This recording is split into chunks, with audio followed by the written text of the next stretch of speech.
নামের প্রথম অক্ষর যদি শুরু হয় এস দিয়ে, তাহলে সেপ্টেম্বর মাসের 30 তারিখ অর্থাৎ অষ্টমীর দিন মানুষের ভাগ্যফল কীরকম যাবে, তাদের রাশিতে পজিটিভ না নেগেটিভ, কোন ঘটনাটা ঘটবে বা কোন জিনিসটা অপেক্ষা করছে, আজকের এই ভিডিওটিতে আমি আপনাদের সেই সম্পর্কে বিস্তারিত জানাবো। সুতরাং অনুরোধ রইল ভিডিওটি অবশ্যই শেষ পর্যন্ত মনোযোগ সহকারে দেখুন। নমস্কার সুপ্রিয় দর্শক বন্ধুরা, প্রত্যেককে স্বাগত প্রিয়াঙ্কার চ্যানেলের বিশেষ পর্বে। আশা করি ভগবানের কৃপায় সবাই সুস্থ আছেন, ভালো আছেন। আজকের এই ভিডিওটি প্রত্যেক এস নামের ব্যক্তির জন্য খুবই গুরুত্বপূর্ণ হতে চলেছে। সুতরাং আপনার প্রিয়জন বা পরিচিত নামের প্রথম লেটার যদি এস দিয়ে শুরু হয়, তাদের ভিডিওটি শেয়ার করে দেবেন, যাতে তারাও সেই সম্পর্কে বিভিন্ন তথ্যগুলি জানতে পারে। নামের প্রথম অক্ষর অত্যন্ত গুরুত্বপূর্ণ মানা হয়ে থাকে রাশিচক্র অনুসারে। রাশিতে আপনাদের যে বিষয়গুলি বর্তমান থাকে বা আপনার জীবনে সেই জিনিসগুলি ঘটতে ঘটতে দেখা যায়।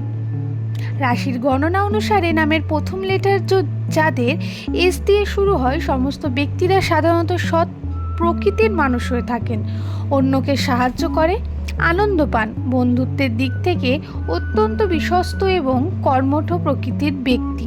অর্থাৎ এস নামের মানুষের কাজকে ভয় পান না। যদি কোনো কার্যকে একবার সম্পূর্ণ করব ভাবেন, সেই কর্মে নিজের সফলতা অর্জন করেন, তারপরেই এরা নিঃশ্বাস নেন বা বলতে পারেন এদের দম আসে। এরা যে কোনো কার্যকে নিজের করে মনে করে, যে কোনো ছোট বড় কার্য থেকে জ্ঞান অর্জন করা ওপর এনারা বিশ্বাস রাখেন। বিশ্বাস করেন প্রত্যেক আধ্যাত্মিক বা পৌরাণিক ঘটনাবলী, যেগুলো অবশ্যই এদের বিশ্বাস করার প্রয়োজন বর্তমান, কারণ প্রত্যেকটি ঘটনার একটি কারণ বর্তমান থাকে, কোনো কিছুই এমনি এমনি হয় না।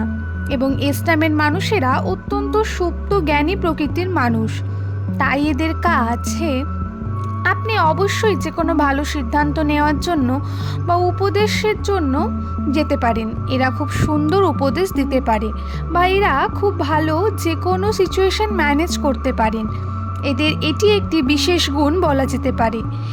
এরা বিষয়টিকে দেখে নেন একটি কার্যের মধ্যে তাদের দৃষ্টিভঙ্গির মাধ্যমে, সেই প্রত্যেককে পারে না।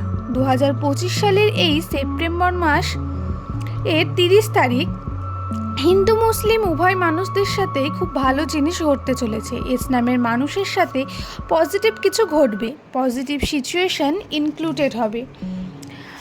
আর্থসামাজিক আপনি যে কোনো কার্যের প্রতি দেখবেন, যখনই কোনো কার্য আপনি করতে যাচ্ছেন, লক্ষণ দেখতে পাচ্ছেন বা ঈশ্বরের কাছ থেকে কিছু একটা সংকেত, যা আপনাকে অবশ্যই পজিটিভলি নিয়ে যাবে। কর্মের ক্ষেত্রে আপনাদের উন্নতি বিশেষ সম্ভাবনা রয়েছে।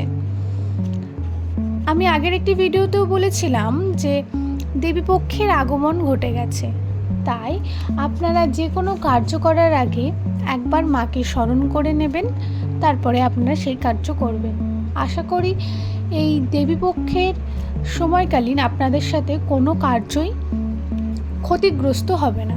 আজ এটুকুই, দেখা হবে খুব শীঘ্রই নতুন একটি ভিডিওতে। আর আপনাদের নামের প্রথম অক্ষর যদি এস হয়ে থাকে, অবশ্যই আমাদের কমেন্টে আপনার সুন্দর নামটি জানাতে ভুলবেন না।